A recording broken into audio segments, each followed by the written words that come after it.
Hello friends, welcome to our channel Sense Lifestyle. Today we are going to discuss this type of problems. Let's see. Here 80 minus 4 whole 13 by 19. The next number of 4 is 5. So first we subtract 5 from 80.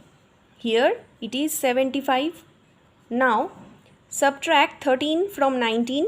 We get 6 and we write the number 19 here. 75 whole 6 by 19 is the answer.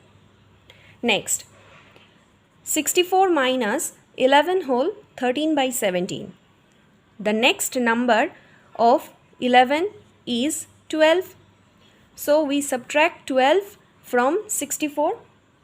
We get 52 here.